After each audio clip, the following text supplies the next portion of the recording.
사실은 고혈압에 관한 국가합동위원회에서는 새로운 질병 카테고리에 대해서 에서 살펴보았다. 그 내용은 고정상 혈압, 하이 노멀 블러드 프레셔에 관한 것으로 연기 혈압 수치가 85에서 89 사이거나 수축 혈압이 130에서 139 사이인 사람을 포함하는 진단명이었다.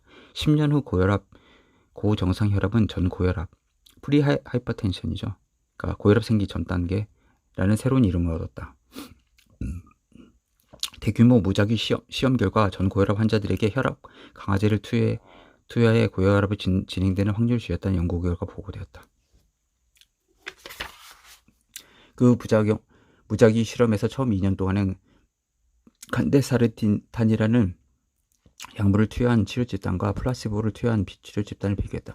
2년이 지나갈 무렵 치료 집단에서는 14%, 비치료 집단에서는 40%의 고혈압 환자가 발생했다. 이것은 매우 큰 차이였다. 특히 고혈압으로 발전될 가능성을 66%나 줄였다는 식으로 표현하면 차이가 더욱 확연하게 느껴진다. 하지만 이것은 당연한 현상이다. 혈압 강화제를 쓰면 혈압이 낮아지고 많은 사람들이 고혈압이 진행되는 걸 막아준다. 이것 자체로는 약물 치료로 이익이 있었는지 전혀 알 수 없다. 공정성을 위해 그 연구에서는 두 번째 시험을 진행했다. 즉 다음 2년 동안 두 집단 모두에게 플라시보를 투여한 것이다. 총 4년 동안 연구가 끝나갈 무렵 처음 2년 동안 고혈압 치료를 받았던 집단에서는 53%에서 4년 동안 전혀 치료받지 않았던 집단에서는 63% 환자가 고혈압으로 진행됐다. 이건 좀 더 흥미로운 결과로 인정한다. 얼핏 보면 2년 동안 치료했다 중단한 집단이 아예 치료하지 않은 집단에 비해 고혈압이 덜 나타나는 듯하다. 하지만 그 효과는 미미하다. 여기서 더 중요한 질문을 던진다. 아직 발생하지도 않는 상태에서 치료로 고혈압을 예방하는 것이 과연 유용한가? 그러니까 이게 어떻게 보면 그거잖아요. 그 마이너리티 리포트에서 나오면은 그 범죄자를 미리 식별해가지고 그 잡아버리잖아요. 미리 체포해버려. 프리크라임이라고 하는 그런 거 좀 비슷하죠. 그러니까 예측할 수 있기 때문에 얘는 기다렸다가 고혈압이 나타난 사람들만 치료하면 왜 안 되는 것인가? 중요한 이슈는 전 고혈압 치료가 심장발작, 뇌졸중, 그리고 사망을 피할 수 있게 도움을 주는지 여부다. 그에 대한 판단은 불투명하다. 하지만 이렇게 함으로써 엄청난 시장, 즉 약 1,800만 명의 새로운 환자들을 만들어야 된다는 것만 틀림없다. 2002년도에 미국 당뇨병 합회는 전 당뇨병. 프리가 앞이라는 뜻이죠. 프리. 이 PRE 이게 앞이라는 뜻이죠. 그러니까 다이아베트 그 당뇨병 앞 단계라는 새로운 용어를 내놓았다. 지금은 그 인슐린 저항성이라고 표시하죠. 예, 보통 보면 혈당 수치가 정상보다 높지만 아직 당뇨병이라고 진단하기에는 충분하지 못한 상태를 뜻하는 말이다. 미국인들 중에 전당뇨병으로 진단받은 사람이 5,700만 명이 이른다고 알려졌다. 이걸 내가 굳이 확인해 볼 이유는 없다.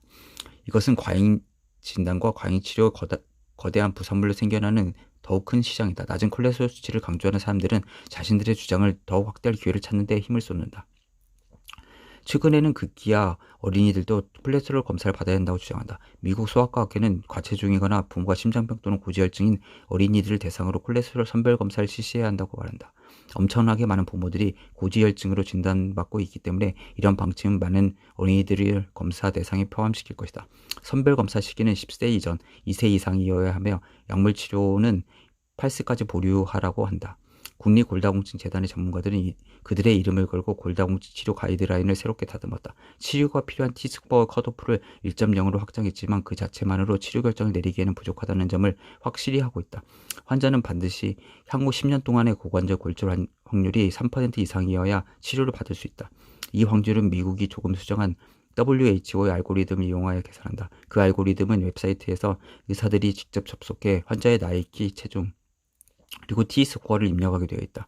또 환자가 담배를 피는지, 스테로이드를 쓰는지, 이전에 골절, 류마티스 관절염, 기타 골다공증과 밀접하게 관련된 질환 병력이 있는지, 하루에 3번 이상 술을 마신지 등의 정보도 요구된다. 화면 아래쪽에 있는 의사들이 환자를 면담하기 전에 이해할 필요가 있는 위험 요소들에 대해서 자세한 정의가 나온다. 의사가 상담을 끝내고 알고리즘에 원하는 정보를 입력하면 컴퓨터는 1년의 계산을 거쳐 환자에게 앞으로 10년 동안 고관절 골절이 생길 확률을 결정한다. 수치가 3%를 넘으면 치료를 권고한다. 이 방법은 누가 고위험군인지 세밀하게 정의해 준다는 관점에서 한 걸음 진전된 것이라고 할 수 있다. 그렇지만 이처럼 세밀한 방법이 정말 도움이 되는지 아직 정확하게 알 수 없다. 거의 정상 수치의 골밀도, 예를 들어 T스코어 1.0을 보이면서 다른 위험인자들이 존재하는 여성들에게 골다공증 치료가 얼마나 효과가 있는지를 평가해 본 적이 없기 때문이다. 게다가 권고사항이 지나치게 복잡하고 따라하려면 시간이 많이 걸려서 많은 의사들이 T스코어 1.0 아래의 모든 여성들을 그냥 치료해버릴 것 같다는 생각이 든다. 이 기준은 사실상 나이 든 모든 여성의 치료를 의미할 수 있다. 최근엔 남자들에게 골다공증 치료하려는 움직임까지 있다.